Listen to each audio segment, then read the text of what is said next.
with the Executive Director of Upgrade Ohio, Sarah Conley-Blue. Hi everyone. Plenty of EV owners. We'll start with Dennis. He has this nice yellow... It's the electrocycle. Electrocycle, yeah. Dennis will kind of give us an overview of electric car technology are available on the market now. This one, it's a tour. Sponsored by this group called Sustainable Living Network, which is a branch of the Sierra Club. We're connected with Sierra Club and everybody else, but kind of do our own thing sometimes. Yep. We have flyers here on the sign-up sheet, emails for our stuff. Those that are interested in becoming an EV Cruisers Club member kind of allows you to be closely connected with other club members, and we host events like this, and occasionally we help each other. You know, for those that are thinking about buying an EV, you can really look to the membership to ask questions. I'm Sarah Fisher. I'm from Clean Fuels, Ohio. So we're a nonprofit that's actually alternative fuel neutral. So we work with a lot of fleets on other alternative fuels, but our electric program is called Drive Electric Ohio, and it's really about engaging consumers and spreading education about how feasible it is to own an electric vehicle and kind of dispelling the myths around owning it, how affordable they are, how they can save you money in the long run, and kind of how fun they are to drive. We're partnering with Upgrade Ohio now because we actually just received a grant in this partnership called Midwest Evolve. So we actually have funding to do a lot more EV events, which is pretty exciting because that's kind of what drives our ability to attend events like this. Our EV ride and drives around the state, EV owner forums, where we can really engage with community members. Those of you who aren't familiar with a credit union, we're a not-for-profit member-owned financial cooperative. So part of what we do is to work with ways that we can help the community and support the community in the things that they want to do. Sarah Conley-Blue was nice enough to walk into my office one day and say, hey, we want to find a way to get more EVs on the road. How can we do that? We talked back and forth, came up with some different ideas that ended up in the EV and now hybrid loan program, which offers 0% financing for the purchase of hybrid or electric vehicles. We've also just started a brand new program for sustainability upgrades that has a special discounted rate for a number of different projects that are pretty wide-ranging in terms of some basic sustainability improvements that can be made around the home. Stop by. EV loan program. Does that have a termination date? There will be a point when it is no longer available. The program has been generously funded by a donation. So when those funds run out, we will be no longer able to offer those loans. Currently it's scheduled to run through June. My best advice is if you are interested, get started today just so that you know that it's going to be available for you. I build solar electric vehicles. We got a pretty good crowd here today. I was hoping we had more people from the outside. It feels like we're preaching to the choir a little bit, but that's okay. I think with the present political climate, things are a lot different than they were a year ago. A year ago, we would all assembled and said, seems like a good idea to be driving electric vehicles charged off the sun, but now, even though we feel that way, it's more passionate because it's really become a political statement now. To decide that we want to live in a way that's sustainable, and that's what we're all working at. This vehicle here was my first vehicle. It had a foam body originally, and I dispensed of that when it caught on fire. Oh, no. I decided to put an aluminum body, and that's not too bad. It looks a lot better with the aluminum body. This is a very simplistic vehicle. The motor's exposed in the back, so everybody can see the motor in the back. The controller is right in behind it in here. The batteries are visible and the throttle, so the basic parts of it are the batteries, the throttle, the controller, and the motor. And that's about all there is to these vehicles. And I enjoy it because it's so simplistic. I don't really know much about bolts or leafs or anything, how the drivetrain works or anything like that. Looks scary to me, looks intimidating, and the auto manufacturers aren't going to make this stuff too easy to work on. So my whole vision and dream is to keep building vehicles that are very simplistic, that people can work on themselves and have the freedom to be able to fix their own vehicle. So that's what my goal is, anyway. I think something that's really important to understand is the correlation between fossil fuel and solar energy. It takes 330 plus 100-watt panels under full sun like this for 1 hour to give you the equivalent of a gallon of gasoline. So it's easy to see why gasoline is so prominent. Stick a gallon of gas, 10 gallons of gas in your car, you drive all over the place, drive a few states away. It's obvious that it's going to become very addictive. And that's, you go out here on the street and everybody's driving their fossil fuel vehicle because it's so convenient. You go in, you spend 5 minutes filling it up, and you go for several hundred miles. So if you want to drive solar electric, there's a trade-off. And that's why everybody here that's driving electric or driving solar electric is really making a political statement in saying that, you know what, I'm willing to trade off some convenience for the sake of the planet. Because what it all comes down to is if we really want to be secure and we really want to be happy, then we've got to sort of look out for each other and not just have a me-first attitude. Seems to be what's currently going on with our government. So that's why I say it's a political statement to charge your vehicle off sun or to drive electric or to buy an electric vehicle.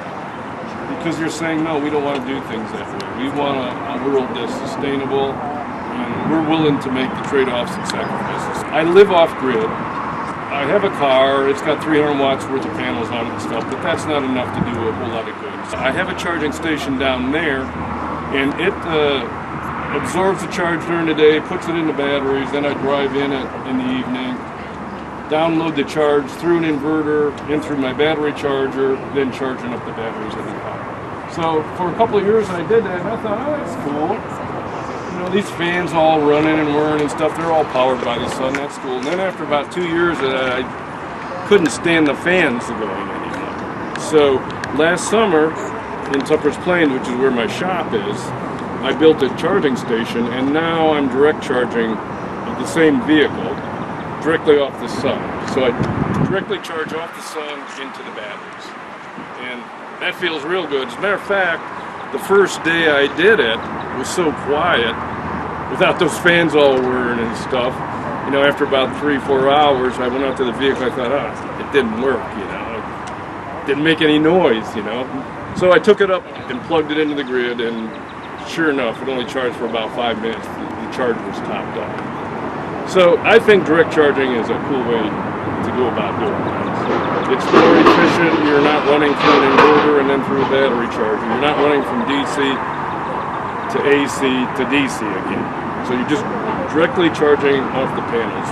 That involves, once again, a trade-off. So you've got to be willing to organize your journeys so that you take care of all your stops in one journey. You come back to your solar garage, you plug it in, and then you leave it sit there for a day or 2 or 3 or a week or whatever you got. It's all a matter of readjusting our lifestyle. So most people with their fossil fuel vehicle, I'm not trying to knock anybody, everybody's trying to be happy, but they like the convenience of jumping in their car and driving here or there whenever they want to. There's problems, obvious problems, even though a lot of people deny that there's anything going on. Let me see, I think it was yesterday, 200 people drowned down in South America because of the floods. And more people are beginning to be aware that, wow, there's something going on. I don't advocate living a horribly terrible life. I love having vehicles. I think having a vehicle is an extension of our freedom. But if we're going to do that and trash the planet, then we've gained nothing. Let me see. So if everybody wants to, I don't know, you can see through the back glass there too, but these are lead acid batteries, which are the worst. But the advantage of lead acid batteries are their cheapest battery going. So this is a 72 volt system. It's got about 320 pounds worth of batteries in it. Lead acid batteries take a long time to charge. They don't give you that great of energy density, like your lithium batteries and so forth like that. And in the long run, they're more expensive than your lithium batteries. But the problem is your upfront cost on lithium, the cheapest I could get for this vehicle here would be about $4,000 for a 72-volt lithium iron phosphate battery pack, along with the charger and a battery management system and the shipping, which is pretty good for the price of lithium batteries now. But I can't afford $4,000. So this battery pack here is about $800 battery pack. This battery pack will probably get me about 5,000 or 6,000 miles, I guess. And this is where your lithium batteries are the better deal, because 4 battery packs here, let's say 6,000 miles, is only going to give me 24,000 miles. So if I can get 80 or 100,000 miles out of a lithium battery pack, you can do the math. You can see that I'm going to make out a whole lot better with the lithium batteries. But we can get a loan program to buy lithium batteries or something. I also have a car that has 300 watts worth of panels on it. That's a little more significant than these. This is only 120 watts. Actually, I drove up there to put a sign up and drove back. I've got about a half mile on it. I think it's just about recouped from that. So that's a free half mile off the sun. I feel good about that. My car has 300 watts worth of panels on it, but it uses wheel motors. And wheel motors are, they're not the best motors. They have kind of a tough time with the startup, because it's one revolution of the motor is one revolution of the wheel. It's like starting out in your car in 5th gear or something like that. But I have 2 of them on the car, and I was going to bring the car, but one of the controllers died in it, so I brought this. I recently changed the motor. This used to have a wheel motor on it. Now I changed to, this is an American-made DC motor. It's a brushed motor. There's no regenerative braking on it, but it is an American-made motor and an American-made controller in it, and I feel good about that, and the price was pretty reasonable. And it's pretty torquey too. It's basically about the same kind of motor you might use on maybe a forklift or a golf cart. Same basic technology. So it's a tough motor. Problem with this motor is it has brushes in it and a commutator. And the problem with that kind of motor is it can self-destruct. So it's not preferable. I don't know anything about leafs or bolts, but I'm going to assume that they have AC motors in them, which would be therefore brushless, so you don't have the maintenance of brushes to deal with. Here again, that motor and controller was only like about $1,200. And I haven't got any idea what a motor for a leaf would cost. Now there's something else that I've just recently become aware of, and that is called a reluctance motor. And reluctance motor, electric motor, is a really old style motor. They had it in the mid 1800s. That's when they invented it, about 1840 or so. Now what's really cool about a reluctance motor is the rotor in it is just solid metal. There's no windings go through it or anything like that. It's got poles on it, and they lined up with the electromagnets that are on the stator around the outside. And it's called the SRM, a switched reluctance motor. What happens is you keep switching the poles of the electromagnets, it keeps this iron rotor going around. The biggest problem they had with them was they were hard to control.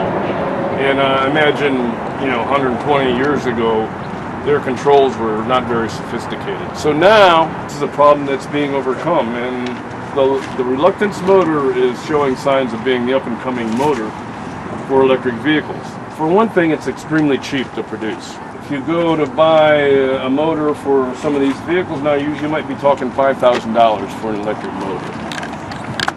So if we can start producing electric motors for reasonably cheap, it's going to make some major breakthroughs. We should be able to start seeing vehicles for much cheaper than the all-electrics are going for now. So that's the big hope. Michelle, I don't know much about your motorcycle there. I don't know. There's Michelle. Or Michelle. Yeah, it's I got a really, really good deal on it. If you want to buy a new electric motorcycle, they're really expensive, unless you can find one of these. So if you want to talk to me about what this is and go search online, I had to travel to go find it, and there's probably still a few out there. But this is a Bramo it was bought by Victory, and so the company Bramo doesn't exist anymore. And I don't know a lot. I mean, I know this is a battery pack, and I ride back and forth out past Albany, 65 miles an hour, and I go there and drive around town and go back, and I'm fine. So it's perfect for a commuter vehicle. Can you give us a mileage range on a charge? You mean to charge it, or how far it goes? How far it'll go on a charge? I'm trying to remember how far I live from here. Just ballpark. I think you live 18 miles from here. Okay, so I would say probably 50 or 60. 50 to 60 miles. Yeah. Yeah. It's a lot less than a leaf. I'm not comfortable going to Marietta, but I think I could almost get there. 65 miles an hour. The interesting thing about this, and the new ones are not like this, is this one does not have the quick charger. I prefer this kind of charger, but like I'm in town today, and my partner rode this really wildly this morning and used more charge than I would like, but it uses a regular plug. So the nice thing about that is you put it in a regular plug 8 hours and it charges. The bad thing about that is I'm in town and he used more than half my battery, and I can't plug it into a charging station. The charging stations don't have regular plugs. So there are some ups and downs to that. I like the fact that I don't have to have a special station. I can just plug it in. You were talking about hooking it to solar panels, and that wouldn't work well for me because if I want to ride it every day during the summer, I have to have a charge to start. And Well, you have your panels at your home. So you pull your motorcycle in your solar garage. But they would already have to have worked all day because I'm gone during the day. I'm at work. Right. The thing with the direct charge is it only, and that's why I say I direct charge at my shop in Tupper's Plains because I'm there during the day. Where I live off grid, that collects the charge into the batteries all day long, and then I download it because the sun's about going down when I get home. If I had a place in town that I could charge it, I could do that. That would be neat.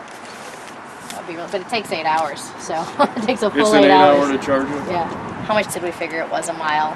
It's not very much, and I totally forget. I think it's 10 cents a mile, but it wasn't very much to drive it at all. Do you want to start? Oh yes! Let's hear it. Since everyone's watching, the starting is my favorite part.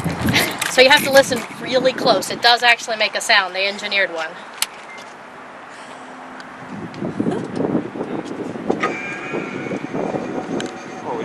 And now it's on. So I love that. They did that just so you know it started, but yeah. But it doesn't make any noise when it gets past. When I get about halfway here, the fan kicks on because it gets hot. So that makes a little bit like a whirring sound a little bit from the fan. But What's the total kilowatts in the battery? no idea. No idea. I'm sorry. So you don't know what voltage the system is or anything? Now, if you guys can look at a sticker and figure that out, that might tell you. I think it says on there. Look at that. But it's a 2013 Bramo Inertia Plus. So they only made it for 1 year. And I couldn't find a whole lot about it online because they had it for that year and then they sold it. I purchased this for $4,000 because it was a 3-year-old model sitting in a showroom. The new Victories are selling for $21,500, which is ridiculous because they're really not any different than this. Do you have a helmet? I do not. You do not have to have a helmet in Ohio. I took a safety class, I know. As long as you've had a license for like 6 months and are over 18. Clarification. There you go. I do suggest anyone who is going to ride a motorcycle to take the Motorcycle Ohio safety course. It's very good. My partner teaches. This is my first time on it this summer. Looks like a real motorcycle.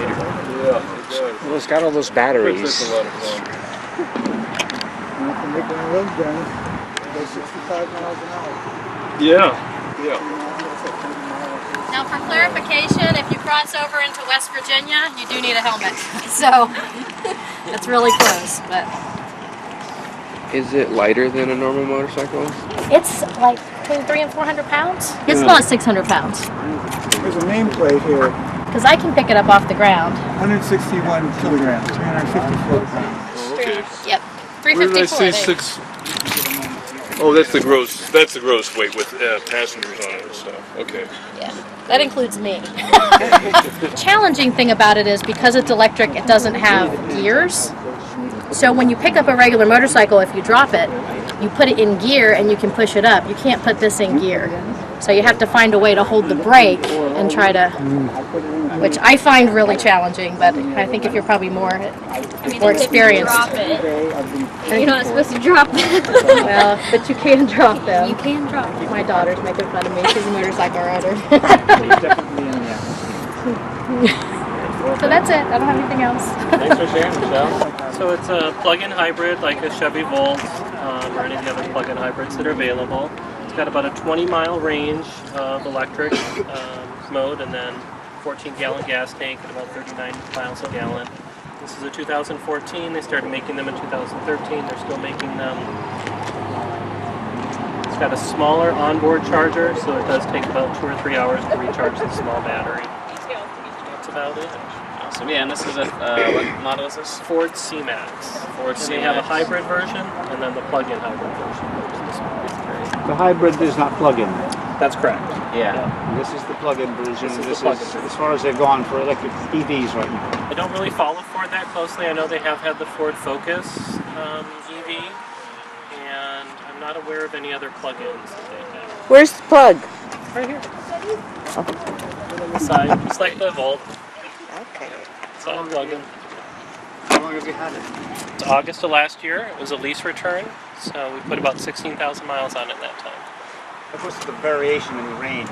In the wintertime when it's cold, it uses engine heat, so it'll run the engine a little bit more. And then, of course, battery capacity drops in cold weather. So might get about 17 or 18 miles in the winter. In the summer, we're seeing about 24 miles per charge. So not too bad, even though it's colder. You're not really losing that much more. Correct. Yep. Is that engine heat automatic? Yeah, the car decides. So I can't. If I tell the cabin to heat up and it's a certain temperature outside, it'll run the engine. If it's warmer than that, it'll use the electric heater. Switches back and forth. For my own searching around, this is one of the more affordable plug-in hybrids that you can find. Unless you find something like the Prius or a used Volt. I think this is the cheapest new model? That's what, yeah, I think that's what I was kind of going towards, one of the more cheaper new ones. Yeah, great car, and a lot of auto manufacturers are exploring this and moving towards plug-in hybrids just for an efficiency kind of thing. But then also they're developing their own all-electric cars as well. You know, I really think that for larger demand across the world, there's countries that are moving towards all-electric and banning sales of cars that have petroleum in them. So I think that kind of in the economics of scale talk makes things move pretty quickly. We'll be seeing a lot more plug-in hybrids and electric cars. Well, I've been a Prius owner since, I guess, 2006, and unfortunately I had an accident. I had to get a new Prius or another car, and I looked around, and this was what worked best for me, and I was able to find a used 2013 Prius plug-in for a good enough deal. The reason this works for me is I do a lot of longer-term trips, so in terms of the hybrids, this one has the best hybrid fuel economy. So when you're off of the electric, I can still get in the low 50s in terms of 51, 52 miles per gallon. With the plug-in version, I long-term average somewhere in the high 50s. So comparing to my long-term experience with the Prius itself, I've probably bumped up my fuel economy maybe 3 or 4 miles per gallon, kind of on average. If I do a lot of short trips, it goes way up, but that's not the way I usually get to use my car, because if it's a short trip, I'm usually on my bike, so that's just the way it works. So its range it goes from about 8 miles to 12 miles depending upon the temperature. It takes 3.1 kilowatt hours to charge the battery from completely depleted to a full charge. I do have solar and wind systems, so most of the time I'm quote-unquote running on sun or running on wind, which is nice. Basically, it's a Prius with more battery. So it's got all of it's very reliable, it's got a long-term operating experience, and I don't see a lot of Prius plug-ins, and when I've been searching for them just to see if I can find a good deal, I don't see a lot of them out there. I hope there's more out there.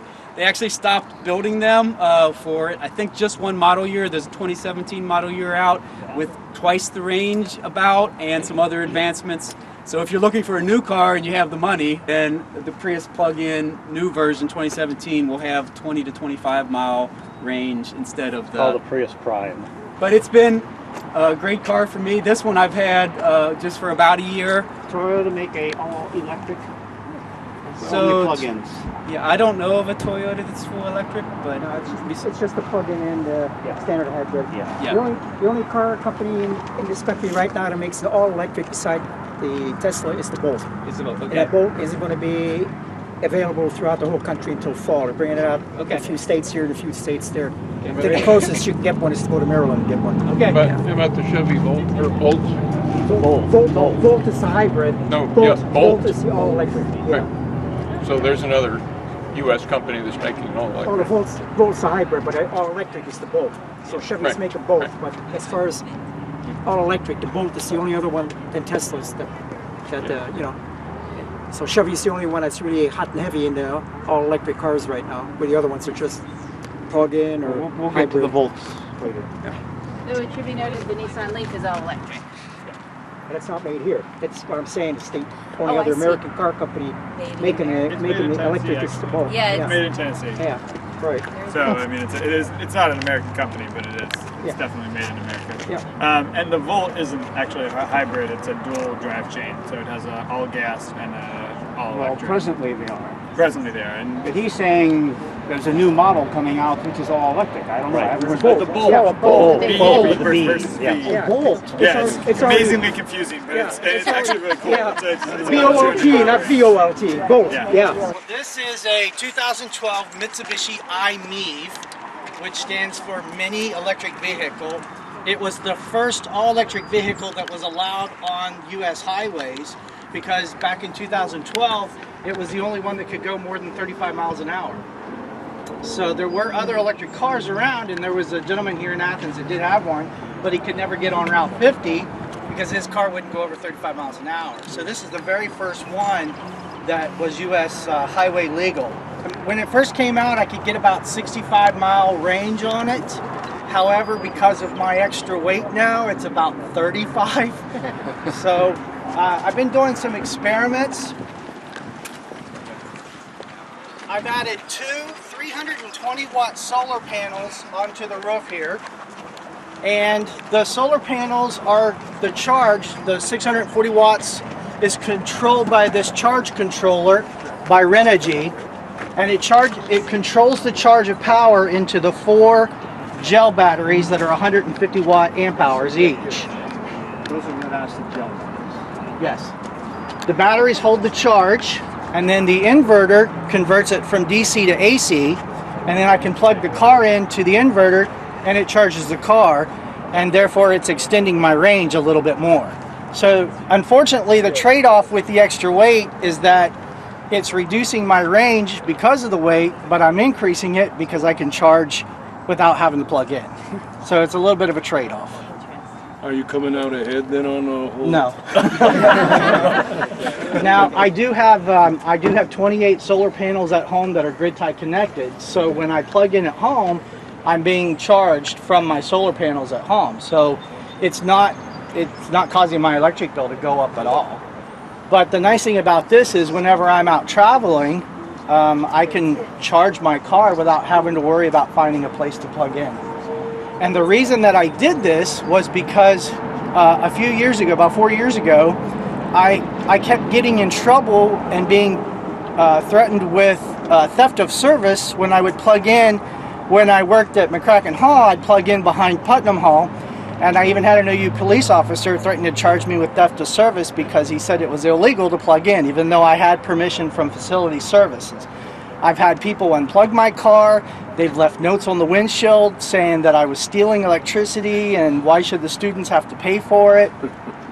And so I got so frustrated with being vandalized and keyed because of plugging in that I finally decided to do this here so that people would just leave my car alone. All electric. All electric. The original batteries that came with the car. Is inside the car. Are they lead It's a acid? lithium. Oh, lithium. Yeah. So there's lithium. So it has a lithium battery.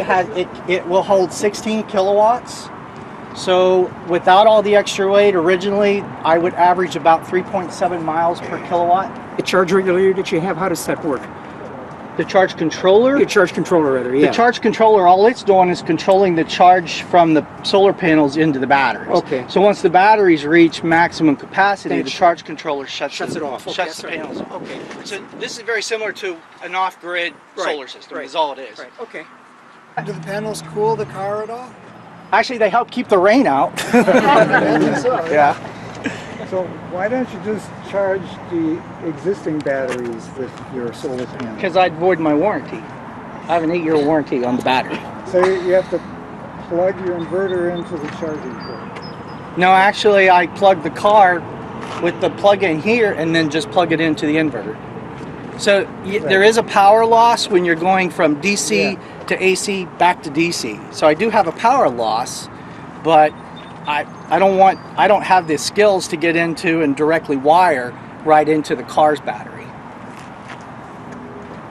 How many watts of panels? You got 440? No, they're 320 each, so 640 watts of power with the 2 panels. Those are 320 watts. 320 watts, I got them on eBay. Wow. The batteries I got on eBay, the charge controller on eBay, and the inverter on eBay. Yeah, And so actually I got everything on eBay. You don't have any problem with those panels trying to pull off or anything? Not the way I have them secured down with this U-line. Okay. Or the Unistrut. Okay. I just used luggage racks, again on eBay. The Unistrut was from Economy Supply, and I just took them and cut them down so they weren't too long and secured the solar panels right to the Unistrut. So I can drive 60 miles an hour with no problem. Can you estimate how much the additional off-grid system is that you How much? The batteries were $300 a piece. Okay, the inverter was $412. The charge controller was approximately $75. The panels were $125 a piece. And the car itself, the Mitsubishi MIB, is how much? How much is I think I paid $21,000 for it. Okay. As long as I'm not driving very far, I drove from Washington County, so I've used up most of my power. But if I was just driving locally, if I lived here in Athens, I would never have to plug in. That is for potential level 3 charging, the kind that I guess can do 80% in 15 minutes. I don't even know where a level 3 charging station is. The only level 2 charging station around in the entire Mid-Ohio Valley, other than at my house and a couple other people I know, is People's Bank in Vienna, West Virginia. Proud EV group, we've got represented here. But as you can tell, there's not a huge difference in terms of year. Range hasn't changed a whole lot, at least in the 2011 to 2015 model. Those have all sort of been in the same 70 to 90 mile range. You could argue that nationally, the Leaf has become the most widely adopted electric car on the market. The one who could answer good technical questions. I'm going to leave that to Ben Lockman. I've got mine open here if you guys want to look at the internal a bit. And the charge port, which is up front here, pretty conveniently, there's 2 levels of charging that my car can do, and many of these cars have that option. Some don't have this fast charge port, but this is sort of comes standard with the model. The charge port on the end, just like with the motorcycle, is a standard 110. Easy to plug into one's garage at night, which is how we do it. And I think that the thing that I've found is the real advantage to the Leaf is that on a day-to-day basis, when you're rarely traveling more than 50 miles round trip, you have more than enough power to get where you're going and come right back. I've really found it to be a very convenient. Sure, Carol. Leaf experiences? So I've driven 22,000 miles on nothing but solar panels, and I'm real pleased with it. It's a very nice car besides. Just to add, Carol is the wife of former William Beal, who is actually inspiration for a lot of our groups, and I think he's behind the credit union loans. I don't know if I should reveal that. He's a great innovator and inspiration to all of us, and this is Carol. Do you know how many solar panels you have to have just to keep the car running? We happen to have 40 solar panels, but we run everything. It runs our whole house, the car. I put quite a bit back in the grid, so the AEP actually reluctantly pays me for the extra charge. But of course it depends on how many trips I make. Like today I made a trip out to Chansey and back and to here and back, so I'll use more power today than yesterday when I didn't use the car at all. So I don't know what the answer to that question is. And I also cook on electricity, and let me say that induction stovetops are marvelous, and induction so-called hot plates, which are not really hot, are also marvelous. You say that hot plate uses a lot of electricity? No, the induction plates. hot plate is much more efficient, and it's totally cool. You can touch it. So for summertime cooking, you can cook right in your house, and you're not heating up your house. And I actually have an induction top stove as well, which does not give off heat. It's sort of like a microwave, except it just heats the pot. The microwave just heats the food. It's much more efficient. EV technician closer. I've got 2 recalls. I don't want to drive up to Groveport, which is the closest place. I mean, I can get there, but just barely, and I don't want to do that. I think one of our dealers would do that. Well, I've talked to the local man. He's not interested. Right.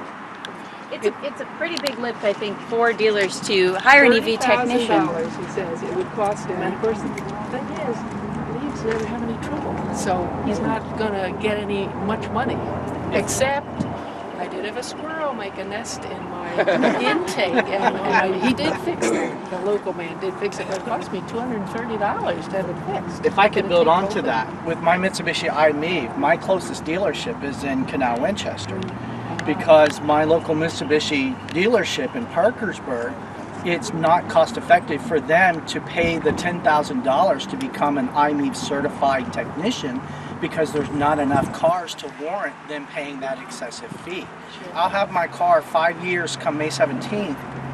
The only maintenance that I've done on the car whatsoever is a windshield wiper and 4 new tires. It needs to go in for a maintenance check, because the readout on the thing says I'm run out of miles, and since I have 49,000 miles on it, I need to get it checked. But that requires me either driving it halfway, parking it, and then driving it the other halfway, or getting it towed to the dealership in order to get it checked out. I forgot to mention the maintenance on the Bramo, since it was purchased by Victory. We checked on this before we bought it. It's required, like Victory has to service that motorcycle, and that's in Columbus, so it's not that bad. So we could actually drive to the Victory dealer, and then we would have to charge him for there. But that's kind of nice. Plus, you can put it in the back of the truck. Take it to Columbus if you wanted to. So. But I agree, it would be nice to have an EV maintenance person here we've got in this community. Leaves, so you'd think that possibly. Couldn't they just bring one down from Columbus at periodic event at times, and yeah, I mean, it's just tell everybody, if you need your vehicle service, this is the time to do it. Yeah. Right. Why would that be so hard? I would think. Work on it. Could it be the computerized software equipment that they use to connect it to? Oh, that's true. But what's a computer? Computers can be portable Yeah. as far as you throw it in your cell phone. I don't know. I don't think the local technicians are capable of removing or even having to replace. What if you had to replace the lithium battery that's inside the car too? Well, that's a pretty technician major thing. a train technician brought from Columbus or somewhere. I think it's a worthy exploration to find out what would need to happen to get that done.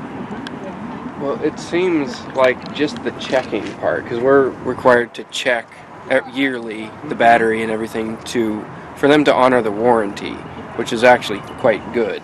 The checking part, you'd think, would be an easy portable thing to come check. If they checked it and said, hey, your battery, you might need a new one, then haul it to those really expensive places to have that done. That's I think would be more reasonable. But Since when you do have to take it to Columbus, you know where the charging stations are that you can stop at, how long it takes to charge. Like Carol told me before I took mine up for my 30,000 mile to stop at Reichert, because mine's at Germain, which I can't make it to Germain, but I can make it to Reichert if I drive between 45 and 50 miles an hour. I can make it up With your air conditioning off. with my air conditioning off. I never Right. use my air conditioning anyway. But if you get up to Reichert, they've got quick chargers there. Last time I was there, it was like 12. There's 12 different stations, so nobody else was using them. And plugged in, got up there, they quick charged it up there, brought it back down to Reichert. I charged it again, came down. So it wasn't that. What it taught me was that, God, I might actually take this thing to Columbus and just go shopping sometime. So it's good to have other people's experience too, which is why if you're thinking about getting an electric vehicle, join the club. Yeah, truly, it helps. We did the same thing. Lancaster Bob Boyd Ford dealership has a quick charger. We just stopped up there and went to Sears and ate lunch and came back and came home, and it worked really well. That was after we were bringing it home from Germain in Columbus. So. It was actually quite nice of them to charge It was free. a third-party vehicle. They didn't have to do that, and they did, so that was nice.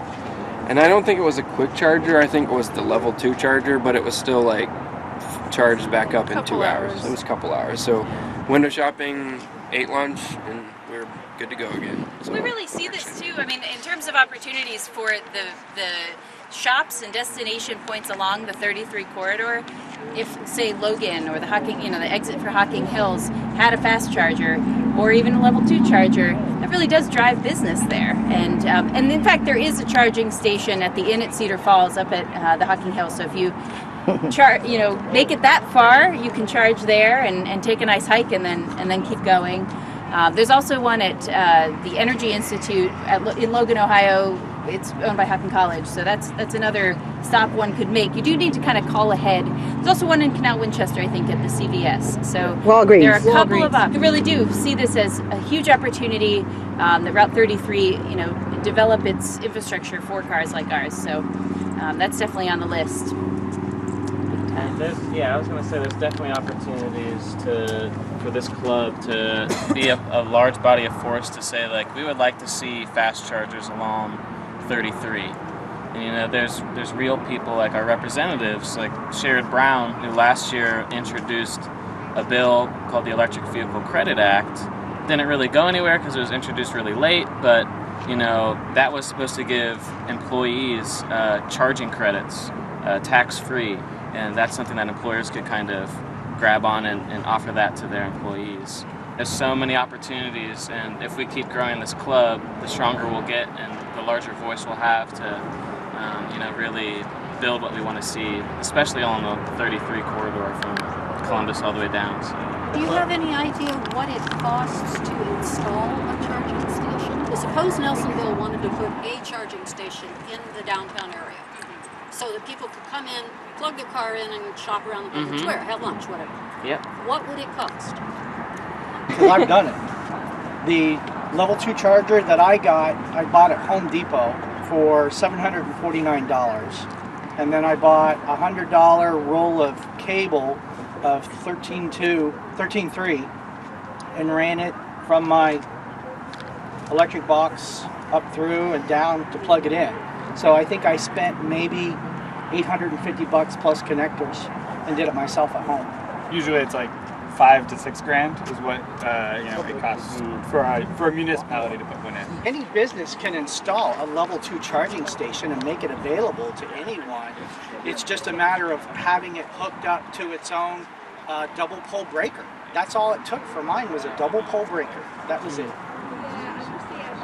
The city of Athens actually got a donation from Nissan USA to install 4 level 2 chargers, and the city did just purchase its first Nissan Leaf as a fleet vehicle. The co-director is driving it around. So I think, crested a real turning point, that the city is interested and wants to build out its fleet for kind of the local tasks that their city administration is doing. So that's exciting.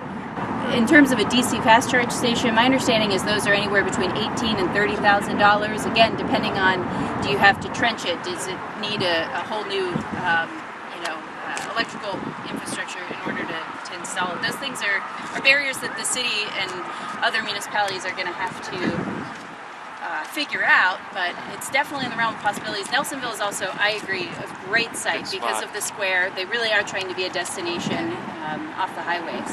So does anybody know if you do the DC quick charge, it's obviously a lot of money, but is that like the Tesla ones where there's several stalls, or is it just one plug? And if it is a large chunk of money up front, is it less money to add more plug abilities? It costs more to have several bays, and typically when a municipality is installing chargers, they put more than one, at least two, if not four or more. And Ohio University has chargers throughout campus, and they have 2 per bay, so you can plug in, at any one given place around campus. There's a total of 10 charging stations on campus. The university paid $150,000 to install them, but the catch is the electricity is free because the university only pays 5.2 cents a kilowatt for its electricity. However, the charge is that there's a 35 to 75 cent transaction fee to use their Park Mobile app, and then you pay 75 cents an hour after that. But you can only park there for 5 hours, and then you have to move your car or you get a ticket. I've had this since October. We bought it for $500 from Mark Porter, Autoplex over here. It had 42,500 miles on it. Since then, I've been keeping track of the range. The range has varied from the coldest period, the low of 33, to the warmest times, the high of 48. I've had that. You get that much range out of the range. A little bit I've read up on it. Chevy was quite early in developing as an American company. I think they're like the second one to bring out the EV to be sold in the United States. It was introduced in 2011, I believe. It has the backup gas engine, and as it's designed, you can run it on batteries until you get to about 20 or 30%, something like that. And then there's an automatic shut off of the batteries, and the gas engine kicks in. And the gas engine, at that point, is not actually driving the drivetrain directly, but is just running the generator, right? It runs the generator to make enough electricity to keep the car going. That transition point is indistinguishable and seamless, unless you happen to be looking at the gauge at the moment. You can see a change, a switch in the gauge, but otherwise it sounds exactly the same because it's basically still driving on electric. And the average is 4 miles per kilowatt hour we get. And the price of electricity, which is the bottom of the bill, not your kilowatt hour charge, but the bottom of the bill after they all take all the charges in, which is over half your bill, all those things they add on, that's the bottom of the bill. And I figure my cost of electricity, including all that stuff, so including my total cost of electricity, that comes to about 3.5 cents per mile. The few times we've gone on gas, and I think we've put gas in this thing twice, but when it's on gas, we've been getting around 37 miles per gallon. At the present price of gas, around $2.50 per gallon, that's at 7 cents a mile. So it's 3.5 cents on electric, 7 cents on gas. Now if you get a really good, efficient hybrid electric like the Toyota, you're getting over 50 miles per gallon. That takes your price per mile to 5 cents per mile. Well, I'm still doing better than that, at 3.5 cents per mile. And this is figuring charging from the grid. We do have solar panels at our house. I'm not figuring that in at all. And I need to add more solar panels because this thing it takes about 200, at our level of driving, and mostly it's my wife, I very rarely get to drive this thing. Today is probably the first time in months I've actually driven it someplace by myself. When my wife and I go together, I get to drive it. Oh boy. Normally I get to drive out of our beat-up old Chevy S10. It takes about 292 kilowatt hours per month to keep this thing charged. She's driving every day, sometimes twice a day. 292 miles, and that has doubled our electrical usage because we were already low usage in the first place.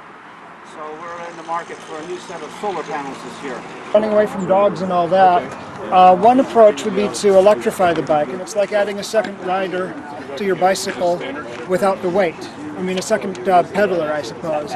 Now, the $3,000 brand new electric bikes might be a little steep for folks, so one option is to convert your old bike to an e-bike just by adding a front motorized tire and a battery rig, and that can be done for anywhere from about $600 to just over $1,000. Now, for folks who look at sort of high-ticket bicycles and think, well, that's a lot of money, you know, I've had people kind of grumble over my bicycle costing me, well, probably about $1,200–1,300 over the years, but I've had it 25 years, and it has saved me probably $35,000. So in terms of automotive expenses that I've not had to pay. So that's something worth bearing in mind as well.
30% of all of our fuel is coming from the wells. During the winter, sometimes they have to hook up the southeastern supply. Buildings, pool down at the rec center to all the buildings. You see this, you think, oh my God, they've got to be sucking the fuel back. It's really not that bad. I mean, when we're running full tilt, we're burning about 3/4 to 1 million BTUs an hour. But our equipment's extremely efficient too. I mean, it could be more efficient. It's a little older now, but with the well, it definitely helps. There's no experimenting with solar I'd love to. We've had some variations up at our alternative energy campus. Been trying to work with and get in touch with and build up a relationship to where we could start doing recuperation. I mean, all this was designed with the idea that we would be doing as much recuperation of heat loss as possible. Like I could heat the water in this building off of it. I could heat the boiler water, preheat it, and not just this building, the building next door too. Updraft turbines that can spin from heat, and that can create energy in terms of electricity. So I would love to see all these things happen, but you know that stuff starts to get beyond my capacity as a glass faculty instructor. You know, I'm Brian Alloway. I'm the director of the glass program here at Hawkins. I don't know if he's making a bowl or a base yet, but right now it's all about the color preparation and the the design. So what he's getting ready to do is we're gonna blow this into a cup. So there was It'll look like a football, and then we're gonna put it in the kiln. Then we're gonna make another bubble, and then we're gonna color that bubble. And then we're gonna blow that bubble down inside the cup and make it now. You see, it's a lot of tennis. It's back and forth to make the parts you want.